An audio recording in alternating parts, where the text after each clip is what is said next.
ట్రంప్కు పాఠం, షియాల పంతం, Spain reverse. ఈరోజు నిన్న మనము ఫ్రాన్స్, రష్యా, చైనా, కెనడా ఇవన్నీ కూడా ట్రంప్ పద్ధతి సరికాదని గట్టిగా చెప్పడం అది జరిగింది. ఈరోజు చైనాకు సంబంధించిన విదేశాంగ విధాన నిపుణుడు, ఆయన చెప్తే అథారిటీ అని భావిస్తారు, వాంగ్ లీ అనే ఆయన హిందూ పత్రిక ఒక ఇంటర్వ్యూ ఇచ్చాడు. చాలా సుస్పష్టంగా హెచ్చరించాడు, తమ దగ్గర ఏదో చాలా ఆయుధాలు ఉన్నాయని అమెరికా విర్రవీగుతుంది, కానీ ఇవి ఎంతో కాలం పనిచేయవు.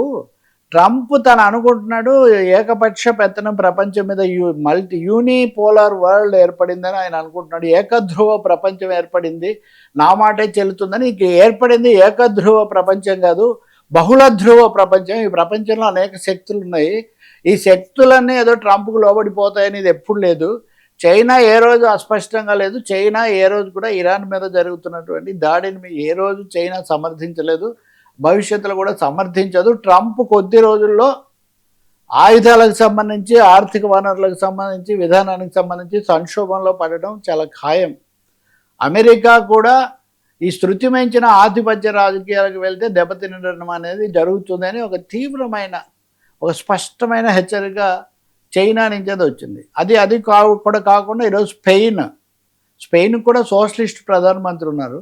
ఆ సోషలిస్టు ప్రభుత్వం ఒక హెచ్చరిక చేసింది, ఏదో ట్రంప్ లేకపోతే అమెరికా దాడులకు సహకరించడం కోసం మేము నాటోలో ఉన్నాం కాబట్టి మా రేవుని ఏదో ఉపయోగించుకోవడానికి మా స్థావరాన్ని ఇస్తామని చెప్పి వాళ్ళు ఆశిస్తున్నారు. ఎట్టి పరిస్థితుల్లో మేము మా స్థావరాన్ని అనుమతించే అవకాశం లేదు, మా గడ్డ మీద నుంచి ఇరాన్ మీద కానీ ఇంకో దాని మీద దురాక్రమణ ప్రయత్నాలను మేము సమర్థించబోము అని ఖచ్చితంగా ఒక ప్రకటన చేశారు. 1-2 గల్ఫ్ దేశాలు కూడా దీన్ని ఇలా పెంచుకుంటూ పోవడం మంచిది కాదు, తొందరగా ముగిస్తే మంచిదని మేము భావిస్తున్నామని వాళ్ళు చెప్పారు.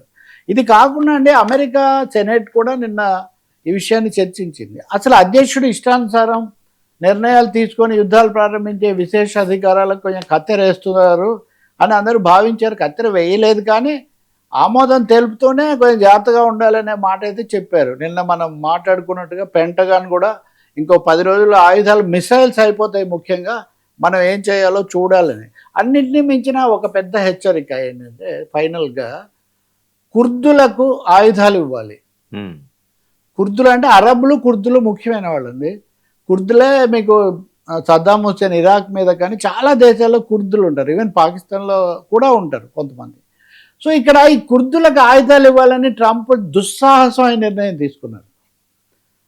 ఎందుకంటే ఇరాన్లో కుర్దులు, పార్టీ కూడా పీకే పేరు ఏదో ఉంది, వాళ్ళు ఈయన మీద పోట్లాడుతున్నాడు కాబట్టి వాళ్ళకు ఆయుధాలు ఇస్తే తమ పని సులభం అవుతుంది. అసలు మీ సైన్యం అంతా చేస్తాను, నేను నలిపేస్తానని చెప్పిన వాడు కుర్దులకు ఆయుధాలు ఇవ్వాలనే పని ఏంటి? వాళ్ళు కూడా ఇరానియన్లే కదా బేసిక్గా.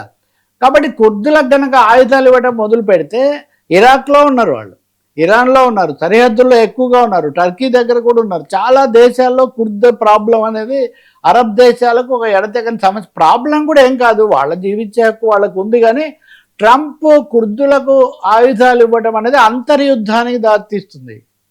ఇరాక్లో ఏ విధంగా అయితే సద్దాం హుసేన్ను దింపిన తర్వాత ఐసిస్ పుట్టి అది దేశాలకు పాకిందో, ట్రంప్ తెంపరితనంతో ఇంకా వేరే గత్యంతరం లేక, సైన్యం లేక, ఆయుధాలు లేక కుర్దులను ఏదో ఉపయోగించుకోవాలని చేస్తున్నది చాలా వినాశకరమైన ప్రయత్నం ఇది. షియాలు అనేవాళ్ళు ప్రపంచంలో అతిపెద్ద సంఖ్యలో ఉన్నది వాళ్ళే. ఇస్లామిక్ జనాభాలో ముస్లింలలో షియాలు చాలా ఎక్కువ. ఒక ఇరాన్లోనే 9 కోట్ల మంది ఉన్నారు. వాళ్ళకు మతంతో పాటు ఒక విధమైన ఇరానియన్ జాతీయత కూడా ఒకటి ఉంది. కాబట్టి ట్రంప్ చేసే ఈ పనుల వల్ల ఇరానియన్ జాతీయత అనేది కూడా పెరుగుతుంది. ఖొమైనీ ఏకపక్షం అని, ఉదాహరణకు ఉత్తర ఇరాన్లో ఆయనకు అంత మద్దతు ఉండేది కాదు, కానీ ట్రంప్ చేసిన ఈ పని వల్ల మన దేశాన్ని, మన గౌరవాన్ని కాపాడుకోవాలనే స్పిరిట్ ఇరానియన్లోనూ అలాగే ఇతర షియా వాళ్ళలో కూడా చాలా పెరుగుతుంది. గల్ఫ్ దేశాలన్నింటిలో సౌదీ అరేబియా, బహ్రెయిన్ ఇవి రెండే ఇది కాదు, షియా ఆధిక్యత అక్కడ చాలా ఎక్కువగా ఉంది. సో అవి కూడా ఒక విధంగా ఇబ్బందిలో పడిపోతున్న పరిస్థితి. మిగిలినవన్నీ సున్నీ దేశాలు, సున్నీలు ఎక్కువగా ఉన్నారు. అందుకనే వీళ్ళు పదే అక్కడ ఎందుకు బాంబులు వేయగలుగుతున్నారు, ఎందుకు వెళ్తున్నారు అంటే వాళ్ళకు మధ్యలో ఒక వైరుధ్యం కూడా చాలా ఉంది. సో ఈ షియా సున్నీ అంతర్యుద్ధాన్ని, లేకపోతే కుర్దులకు అరబ్బులకు మధ్యలో అంతర్యుద్ధాలు కనుక తీసుకొని వస్తే ఆ తర్వాత అల్లకల్లోనే వస్తుంది. దాన్ని ఇంకెవరు అదుపు చేయలేని ఒక పరిస్థితికి అమెరికా కూడా గురి కావాల్సిన వస్తుందని చెప్పి ఇటు అంతర్జాతీయ దౌత్యనీతి అనండి, జాతుల సమస్య అనండి, పెట్రోలియం లాంటివి సరే. సో ఇవన్నీ పెద్ద హెచ్చరికలుగా ప్రపంచం ముందు